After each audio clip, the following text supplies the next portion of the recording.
रेनू जी, गुरुदेव राधे राधे। आपके चरणों में कोटि कोटि प्रणाम। महाराज जी, माता पिता होने के नाते हमने अपने कर्तव्य निभाए, बच्चे बड़े हो गए और श्री जी की कृपा से उनकी शादियां भी हो गई। हमारे घर दो नए बच्चे भी आ गए। महाराज जी, हमारा रोल अब एज ए पेरेंट कैसे निभाना है? मार्गदर्शन कीजिए। बच्चे अपना फर्ज निभा रहे हैं, हमारे माता पिता का रोल अभी क्या शेष रह गया और हमें आगे क्या करना है? हाँ, हमें तो लगता है कि अब सब कुछ हो गया है। अब चित्त वृत्ति को प्रभु में लगा के लीन कर दो। किसका प्रश्न है? हाँ, हमारा जो उपदेश होता है किसी एक व्यक्ति के लिए नहीं होता, संपूर्ण सृष्टि के लिए होता है। आजकल ऐसी व्यवस्थाएं बन रही हैं समाज की कि सास ससुर को, माता पिता को बच्चे कुछ नहीं समझ रहे, सिर्फ अवहेलना, सिर्फ आज्ञा उल्लंघन, सिर्फ उनके साथ अभद्र व्यवहार। कोई बिरले ऐसे हैं, कोई बिरले बच्चे बहू ऐसे हैं जो अपने माता पिता की तरह सास ससुर को प्यार करें, और कोई बिरली सासु है जो बहू को अपनी बेटी के समान समझे। हमें लगता है अब आपका कर्तव्य पूरा हो गया है। आप घर में ही रहो पर भगवत परायण रहो, नाम जप करो, जितना शरीर काम करे उतनी सेवा कर लो, और राग मत रखो।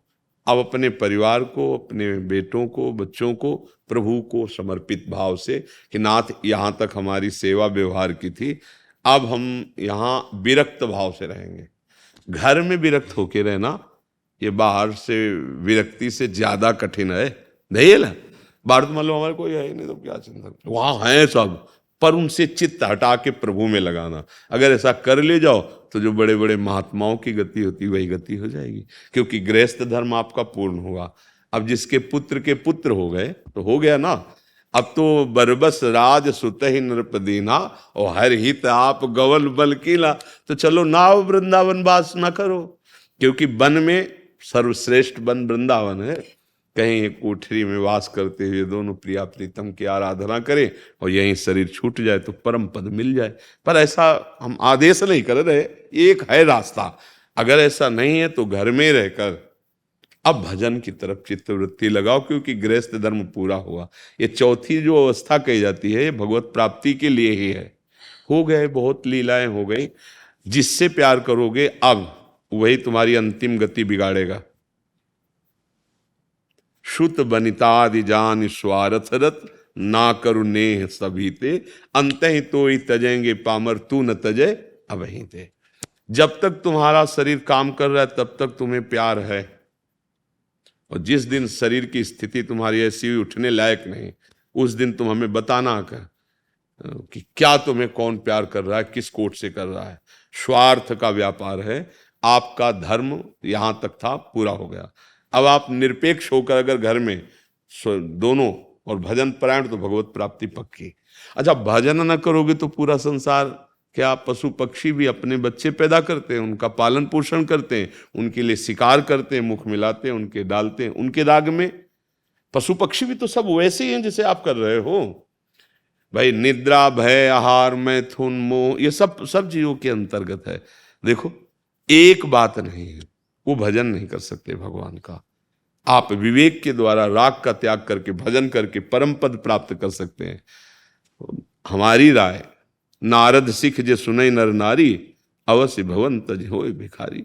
अब हमारे पास आओगे तो माया मोह का नाश करके भगवान की प्राप्ति की ही बात करेंगे।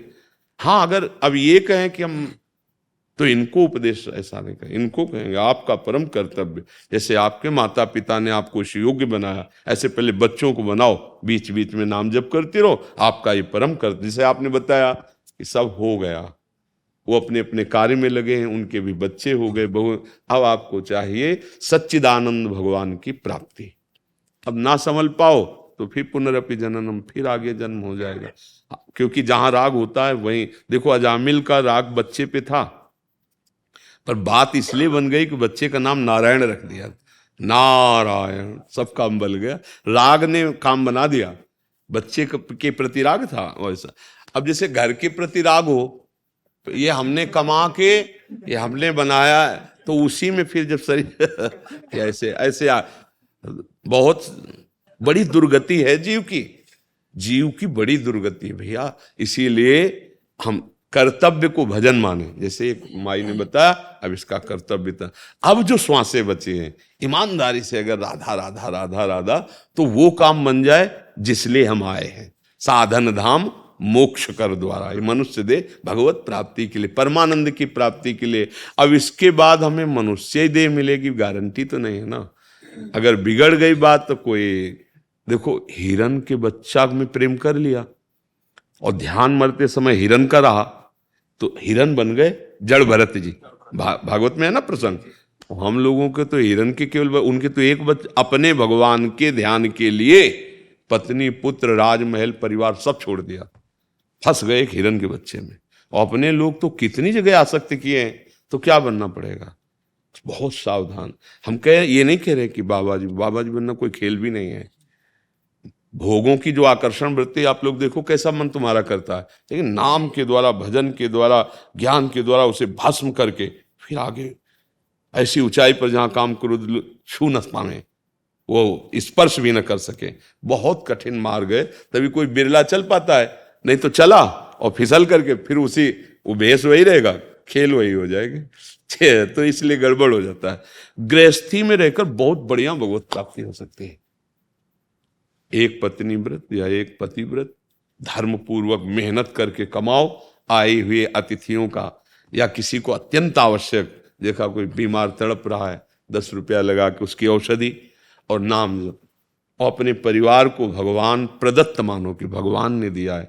पुत्र पत्नी परिवार, ये भगवान ने तो भेजा। आप क्या जानते हो कौन है, कौन आया तुम्हारे पुत्र रूप में, क्या जानते हो, क्या परिचय जानते हो, पूर्व में कौन था, आगे क्या होगा, तुम्हें तो कोई परिचय नहीं। तो भगवान ने उसे पुत्र रूप में सेवा करने के लिए दिया। और नाम जब पक्का भगवत प्राप्ति हो जाएगी। पर भगवान को कोई चाहते नहीं भगवत प्राप्ति। साधु महात्माओं के पास जाते, बेटा होना या लौकिक कामनाओं की पूर्ति करना, या इन सब पे हमारा महत्व नहीं है। अगर हमारा होता तो हम छोड़ के क्यों बनते। और आप भी सही माने में जो सुख और शांति चाहते हो, वो बिना भगवान के नहीं है। बहुत बेटे हैं लेकिन रो रहे हैं और दुर्गति को प्राप्त हो रहे हैं। हाँ, अगर बेटा है तो भगवान मानकर सेवा करो, नहीं है तो गोपाल जी को बेटा बना लो और दोनों मिलकर उनकी सेवा करो और भजन करके भगवान को प्राप्त हो। हमारी तो ये सीख है। कोई ऐसी चाहें, ऐसी कामनाएं संतों के पास लेकर के नहीं जानी चाहिए, क्योंकि वहां जो अमोघ वस्तु मिल रही। संतों से कामना करने का मतलब जैसे सम्राट के पास जाए और वो कह दे जो इच्छा हो मांग लो, ओ सोचे कि 1 महीने का भैंस का चारा दे दो, और ये वो और मांगेगा क्या, उसकी सामर्थ्य कितनी है। ऐसे ही हम लोग क्या करते हैं, ये बहुत बड़ा लाभ। जैसे आप आ रहे हो ना, आप लोग संत भाव से आ रहे हो, तो एक एक कदम पे यज्ञों का फल मिलता है।